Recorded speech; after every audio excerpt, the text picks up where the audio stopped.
Ladies and gentlemen, welcome back for another video. What we're going to be doing today is we're going to be doing a quick run through of every college football game for the top 25 for week 4 of the 2024 college football season. We're going to break down every matchup and try to predict the outcome, money line, spreads, over-unders. Make sure you hit that like button and subscribe. If you have any comments, drop them below and I will make sure to respond. Every week we go over every NFL game as well as every college football game. We break down those best bets. We break down the predictions. Make sure you hit the like button and subscribe so that you can follow along with us this season. So with these outlooks, we have the Friday night game coming up. That's going to be kicking off this week. Kicking things off, we have a good one. Friday night, 8 p.m. on Fox. We have number 24, the Illinois Fighting Illini 3-0, visiting 22 Nebraska 3-0. Both teams undefeated. Both teams very similar to one another. They both play sound defense. You have Illinois giving up 8.7 points a game. Nebraska giving up 6.7 points a game. That's both top 10. This game is going to be decided in the trenches. Altweiler for Illinois. They're having a very good year passing the ball. They can run the ball. Defense travels, so they're going to be bringing that top 10 defense to Nebraska. But Nebraska has Dylan Raiola, top 5-star quarterback coming in. He's a true freshman, looks great so far, but he's a true freshman. This is a massive stage for him to have to play on. How does Nebraska respond? They haven't had success in a long time. Now the limelight has finally returned to a team that definitely deserves it. Fans are loving it. Can Matt Rule keep all these young players focused? I definitely think he can. They have a 69.5% chance to win this game. I have Nebraska winning this one 27-20 at home. It's going to be a close, hard-fought one. Our next matchup is also going to be a really good one. This is now Saturday at 12 p.m. on Fox. 1-1 Marshall visiting number 3, 2-0 undefeated Ohio State Buckeyes coming off the bye week. The Buckeyes have a 96.9% chance to win this game. They're obviously massive 40-point favorites here. When you look at Marshall, they can move the ball, very balanced team. They can throw, they can run it, they play solid defense. But Ohio State is one of the top 3 most talented rosters in the country. Ryan Day, Chip Kelly, Knowles, they have Will Howard, Henderson, Junkins, Egbuka, Jeremiah Smith. The best defense in all of college football, only giving up 3 points a game. They're averaging 54 points a game. This is going to be a beatdown, but they have Big Ten conference play starting next week. So they're going to pull those starters early third quarter, make sure they're rested. I have the Buckeyes winning this one 51-6. The next matchup at 12 p.m. on ABC, 2-1 NC State playing number 21 Clemson Tigers, 1-1 coming off the bye. They're well-rested. Clemson has an 88.5% chance to win this game. Heavy favorites here, 20.5 points spread as of right now. NC State, Grayson McCall goes down. CJ Bailey steps in last week, wins the game. But we're talking about a true freshman on the road at Clemson. Clemson, a top 10 overall roster, a top 10 defense loaded with NFL defensive linemen. They're going to have all kind of looks. They're going to throw everything at Bailey. NC State is a decent team. They can run the ball. They play defense. But Clemson, they're going to hit that freshman quarterback. They're going to hit him often, force him into some mistakes. They're averaging 34.5 points a game. Clemson needs to get the offense still better. They played well versus Appalachian State, but we need more out of Cade Klubnik and Riley. I have Clemson winning this one 32-13. The next matchup we're looking at on ESPN Plus at 2 p.m., 2-1 Arkansas State on the road versus number 20 Iowa State at 2-0. Iowa State's coming off the bye. They have an 82.7% chance to win this game. Arkansas State is coming off of that loss to Michigan. They played Michigan tough. They got physical. They got in the trenches with them, had a solid game. They have a solid offense. They have a solid defense. For Iowa State, this is a team that's not necessarily the best moving the ball down the field, but Matt Campbell always has a very disciplined, physical team. They play both line of scrimmage, very rough, very tough. They run the ball. They get first downs when they have to, and they're only giving up 11 points a game. They have a win versus a very physical Iowa team that does carry a lot. They'll be able to push Arkansas State around. They are 21.5-point favorites. I have Iowa State winning this one 33-13, and I wouldn't be surprised if that spread comes down by the time we get to kickoff.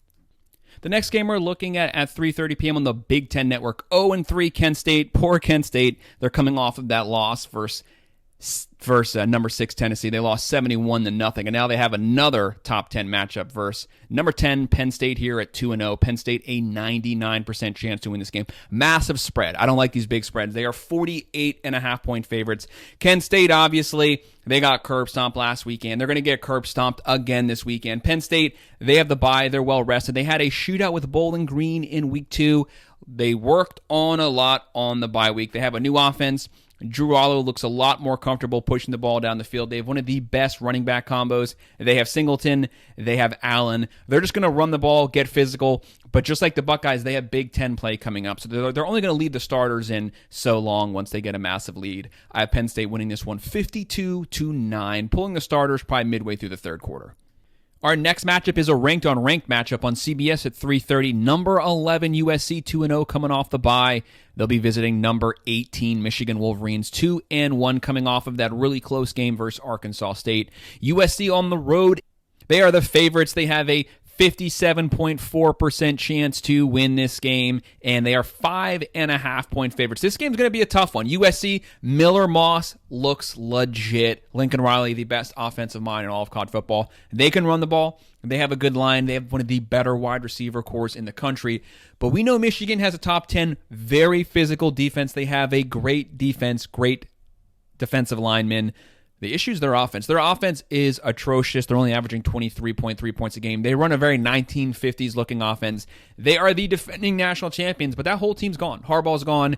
J.J. McCarthy's gone. All but one starter on the offense is gone from last year's team. They have two quarterbacks. They're shuffling in. They're both playing awful. Warren, Orji. If you have two quarterbacks, you have no quarterbacks. As of right now, Warren is no longer their starter. They're going to go with Orji. He gives them a running ability that might be able to spark something here. But USC's defense under D'Anton Lynn is looking legitimate. They're coming off of that shutout versus Utah State. A Lincoln Riley team actually had a shutout. That shows the massive improvement there. But Michigan might surprise USC, punch them in the mouth early, keep this game on the ground, trenches, battle, suck up clock. That's what they're going to aim to do, is keep USC's offense off the field. But I think USC will be able to score just enough. They'll win this one 30-20.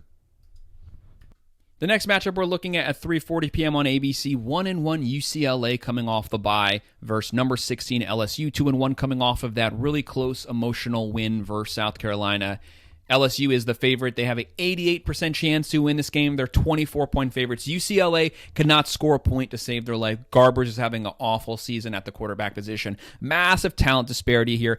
Big issue for LSU is their defense has taken a lot of steps back since that week 1 loss to USC. They gave up too many points to Nichols. They gave up too many points last week to South Carolina. But the Bruins shouldn't be able to test them on defense. They have Nussmeier, great running game, very talented wide receiver core. You have Blake Baker. You have Brian Kelly, two great coaches. They're averaging 33.3 points a game, giving up 27. They got to get that down. I have the Tigers winning this one 42-17.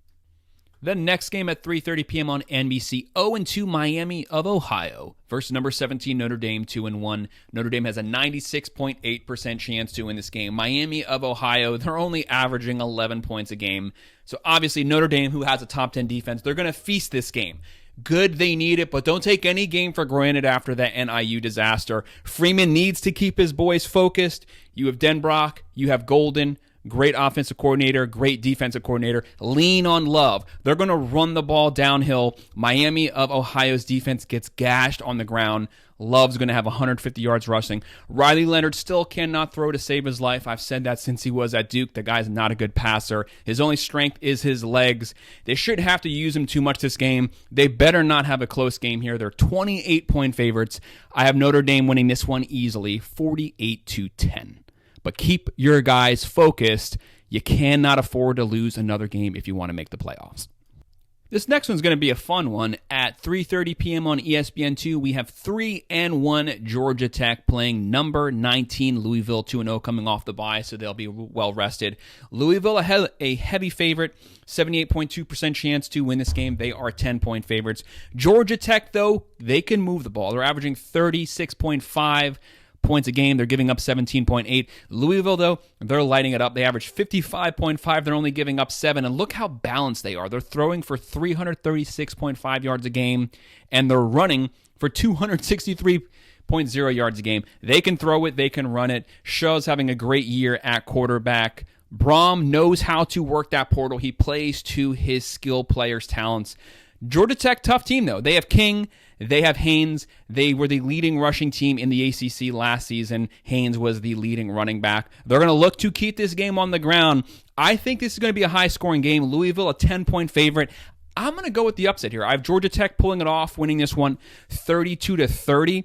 If Louisville wins it, I obviously would not be surprised. But for some reason, I'm just thinking that Georgia Tech might pull it off this weekend. Our next matchup we're looking at 3:30 p.m. on ESPN+. 2-1 Buffalo versus 2-0 number 23 NIU. Coming off the bye. NIU has a 78.2% chance to win this game. They're 14-point favorites. Hammock has to keep his boys focused. They had that really emotional win versus Notre Dame. How do they respond? Do they come down off that high, come back down to earth, or does he keep them focused on track and they continue to play well? Notre Dame fans, you better be rooting for NIU in the MAC. The better they look, the better that loss looks. Because as of right now, it's not a good-looking loss. But if NIU somehow wins the MAC, then the loss all of a sudden doesn't look too bad. NIU, very balanced team. They're averaging 35 points a game, giving up 14.5, 296 through the air, 251 on the ground. They're going to beat Buffalo. I have them winning this one 30-18. Our next game, this is a good one. 4 p.m. on Fox. 3-0 Utah, number 12 versus number 14 Oklahoma State, 3-0. Both teams undefeated. Both teams positioning themselves for best team in the Big 12. You have the Cowboys, 60.3% chance to win this game. They are 2-point favorites. This is a close one. Utah, Cam Rising goes down. The entire offense sputters and falls apart. But Isaac Wilson actually had a really good game last week because they had a full week to game plan him as the starter. He was slinging the ball up and down the field. Utah leaned on that running game. They had Bernard, Mitchell. We know Kyle Whittingham, excellent coach. They're always going to have a top 20 physical defense. They're going to play disciplined. They're going to bring that defense here into Oklahoma State, and they're going to lean on Oklahoma State's lines. And Cam Rising's playing as of right now. The big question is he healthy or will he be a shell of his healthy self? If he's healthy, this game's going to have some points. Oklahoma State, you have Bowman having a great season through the air, but what happened to the running game? Ollie Gordon, the Doak Award winner last season, 1,700 yards, 21 touchdowns. They're doing absolutely nothing on the ground. They're only averaging 105 yards when you have the number one running back in the country. Maybe people are stacking the line, and that's what's opened up the passing game. That's fine, but you got to get Gordon going. He's one of the best weapons in college football, and you have him at your disposal. Utah is going to seek to take him away from you. They're going to get physical. This is two great coaches, Whittingham versus Gundy, two of the three longest tenured coaches in the country. I'm going with the upset here. I have Utah winning this one 33-20. That's off the belief that Cam Rising starts and he's fully healthy. If not, this is the Cowboys game. But this game could go either way. But whoever wins this game right now is the front runner for the Big 12 and to represent them in the playoffs, no doubt. The next game's an SEC matchup on the SEC Network at 4:15. 2-1 Vanderbilt. They've been up and down this year. They'll be on the road versus 3-0 number 7 Missouri. Missouri has an 88.5% chance to win this game. 20.5-point favorites. Vanderbilt actually has a decent offense this year. They're averaging 40.3 points a game. Missouri 38.7, giving up 7. They had that close game versus Boston College, but they won it. They have an easy schedule. They can sleepwalk to 10-2 potential SEC championship game, potentially also make the playoffs. They just have to get through these SEC games. They have Cook, they have Burden, they can throw, they can run. I have them winning this one 34-16. Very balanced team. Next one's an in-state rivalry game at 7 p.m. on ESPN. Number 8 Miami 3-0 visiting USF 2-1. Miami has a 85.2% chance to win this game, 16.5-point favorites. A lot of people calling upset alert here. USF runs the ball really well. They played Bama really close for 3.5 quarters. I'm not buying it, though. I have Miami taking this game. This team is loaded. They have Cameron Ward, Damian Martinez, Mark Fletcher. They have Horton, George. They have Restrepo. They have Arroyo. They have Brown. They have Williams. They have a top 10 offensive line, a top 10 defensive line. Right now, they're averaging 53 a game, giving up 8.7 points a game. USF might be able to keep it close for 2-3 quarters, just like they did Bama, but Miami's physicality and depth is going to wear them out by the fourth quarter. That's when the throwing lanes open. That's when the offensive line opens up those running routes. I have Miami winning this one 47-20. Next one, a ranked SEC on SEC matchup at 7:30 p.m. on ABC. Number 6, Tennessee, 3-0, versus number 15, Oklahoma Sooners, 3-0. Tennessee, a 71.1% chance to win this game. They are 7-point favorites. Tennessee, they're lighting it up like any team I've ever seen. Josh Heupel, one of the best play callers in all of college football. You have Nico at quarterback, who looks, as of right now, like a first-round pick through the first 2 games. You have Squirrel White. You have Sampson at running back. This team is loaded. They can throw it. They can run it. And what about their defense? They're getting 5-6 sacks a game. They're averaging 63.7 points a game. They're giving up 4.3 points a game. That's, what, a 59-point difference there. Oklahoma, they're averaging 33.7. They're giving up 11.3. Brent Venables is going to have a good defense. The number 11 total roster in college football right now, according to ESPN. He's going to give all kind of looks to Nico. He's a sophomore. He hasn't played that many games. He's going to cover up that defense. He's going to throw everything at him. They're going to blitz him. They're going to try to see if they can force him into mistakes on the big stage, on the road in the SEC. I think he can handle it, but you never know. Oklahoma's been kind of floundering the last 2 games, but maybe they were just preparing for this game, laying in wait. This is going to be a good game. I could see this game being really close first half. I think Tennessee starts to pull away second half. I wouldn't be surprised if Nico has 1 or 2 turnovers, but the offense is so good they can make up for it. He can continue to learn and grow. I have them winning this one 34-23 on the road. The next matchup is 7:30 p.m. on the SEC Network. 1-1 Bowling Green coming off the bye versus number 25 Texas A&M Aggies. They're 2-1 coming off that win in Gainesville. They have a 90.7% chance to win this game. They're 23-point favorites here. Do not take this game lightly. Penn State did, and they almost lost it. Everyone's now on upset alert with Bowling Green. They can score. They can move the ball. The Aggies will not be surprised by them now. Mike Elko will have this team prepared, but Wegman's out. Reed really stepped in, played great last weekend. Can he continue to carry that? He can run. He can throw it. And the Aggies have a very sound defense, a top 10 overall roster. Mike Elko, though, is building this team up, setting a strong foundation. I have them winning this one 38-20. And the next matchup is 7:45 p.m. on the SEC Network. 2-1 Georgia Southern versus number 5 Ole Miss at 3-0. Ole Miss has a 97.1% chance to win this game. 35-point favorites. Pretty big spread here. This is 2 teams that can store. Do not sleep on Georgia Southern. They're coached by Clay Helton, who used to coach at USC. Lane Kiffin used to coach at USC. So it's 2 coaches that have both been fired by USC. But they both know one another. Both are great play callers. Georgia Southern, they're averaging 268 yards passing a game, averaging 35.7 points a game. They don't have a good defense, but Ole Miss, they put all their chips in the transfer portal, number 1 transfer portal class.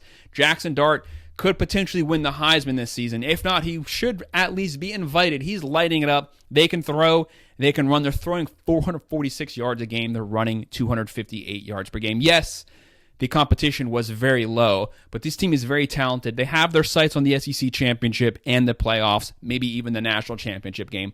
They're going to cruise here, but pull the starters early. SEC play is coming up. They're going to win this one 52-20. The next matchup at 8 p.m. on the SEC Network, 2-0 ULM coming off the bye, visiting our new number 1 team, the Texas Longhorns, 3-0. Texas, a 99% chance to win this game. 44-point favorites here. I hate these massive spreads. ULM, they're averaging 31 a game. They're giving up 10 a game, but obviously there's a massive talent disparity here. Texas has a top 5 overall roster, a top 10 defense, a top 10 offense. They're averaging 46.3 points a game, giving up 6.3 points a game. They went to the big house. They bulldozed Michigan. They're rolling right now. They can throw. They can run. Quinn Ewers probably not going to play this game, but Arch Manning showed what he's capable of last week. But you don't want to play him too long here when you're going to have a blowout win, because if he gets hurt, then you're down to your 3rd string. Your 3rd string's now your backup. Keep the game reasonable. Pull him after 3 quarters. Let the 3rd string get some reps. Keep everyone healthy. They're going to blow through this game, though. I have them winning this one 52-10. And our final game is one we really got to keep our eye on here. It's a late one. 10:30 p.m. on ESPN. 3-0 Kansas State, number 13 in the country, They're on the road versus undefeated 3-0 BYU. Kansas State, a 69.9% chance to win this game, 6.5-point favorites. Something feels really off with this game, though. BYU, very solid team this season. They're undefeated. Kansas State's coming to play them in the mountains. BYU's averaging 31 a game. They're giving up 14 a game. Kansas State, top 30 offense, top 30 defense, very balanced team. They're averaging 35.3 a game, giving up 13.3. They can run, they can throw, but they're averaging almost 245 yards per game on the ground. Avery Johnson at quarterback. The guy can sling it, but he is an extremely good running quarterback on design runs, but when you force him out of the pocket and he scrambles, he always finds holes and he runs with purpose. I have Kansas State winning this one 32-21, but keep your eye on it, because for some reason, if there was an upset here, it would not surprise me at all. Things just kind of feel off for some reason. But I have Kansas State pulling it off. So that's our breakdown, our quick picks and predictions for Week 4 of the 2024 college football season. You can go ahead, hit that like button, and subscribe. If you have any comments, drop them below, and I'll respond. Thank you.